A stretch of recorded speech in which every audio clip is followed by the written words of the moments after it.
Hello children, I hope you all are safe and fine at your home. So today we will discuss about diseases.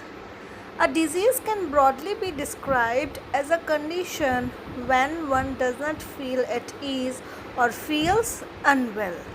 This happens due to an organ or organ system of the body not functioning normally, thus affecting the overall well-being.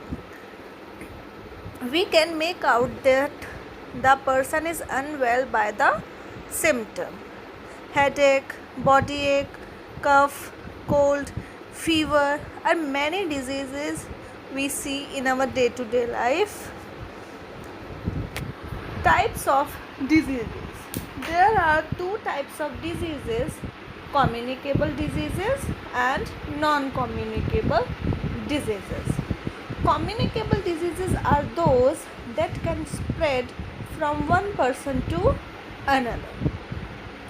These diseases are caused by certain types of pathogens or germs.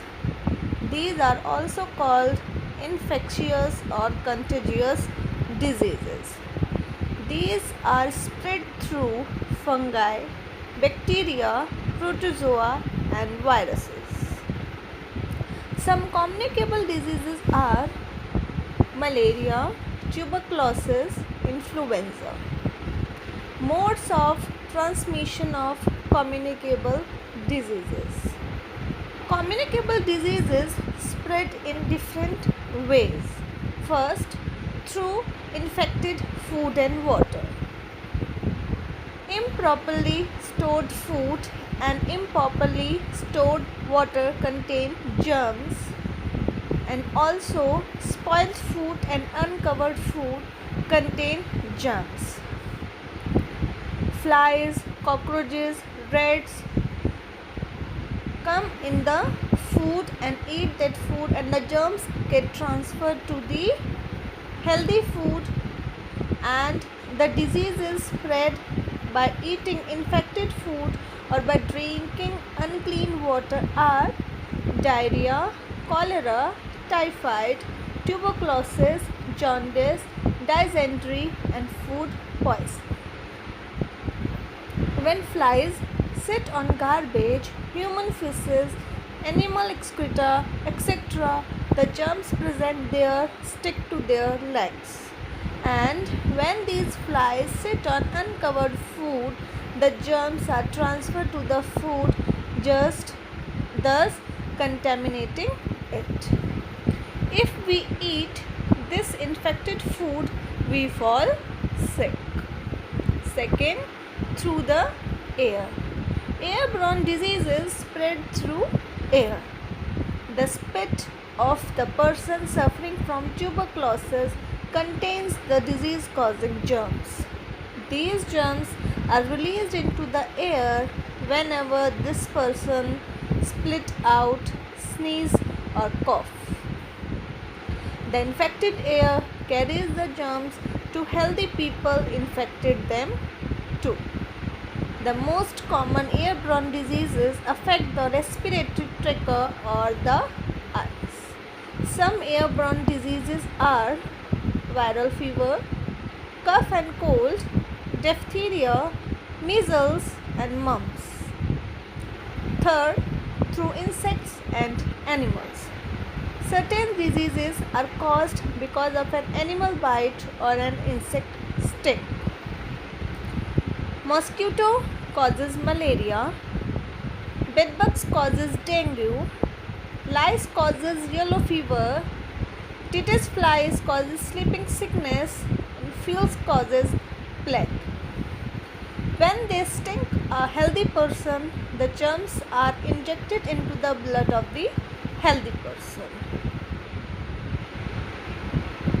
Dengue fever is caused by Aedes aegypti, and malaria is caused by female Anopheles mosquito. Plague is caused by fleas, and sleeping sickness is caused by Titus fly. Fourth, through direct contact. Ringworm, scabies, measles, common cold, chickenpox, tuberculosis are caused due to direct contact. Spread by contact when an infected person. Diseases that spread through direct contact are called contagious diseases. Prevention of communicable diseases. Communicable diseases can be prevented by adopting clean living habits and a healthy lifestyle. The golden rules of health and hygiene are: it is important to follow basic rules of good health and hygiene both at home and in one's immediate surroundings. All drains must be kept covered to keep rodents and insects away. All drains must be kept covered to keep rodents and insects away. Food should be fresh and wholesome and must be cooked in a clean kitchen, while drinking water must be filtered, boiled, and then stored in clean containers. Food should be fresh and wholesome and must be cooked in a clean kitchen while the water is filtered. Toilets and bathrooms must be washed daily with a proper disinfectant. Dry and wet garbage must be collected in separate containers having proper lids.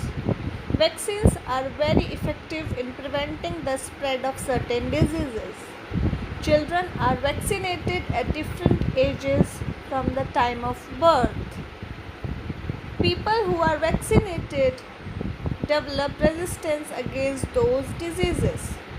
Vaccines available for various diseases are whooping cough, tetanus, polio, plague, rabies, typhoid.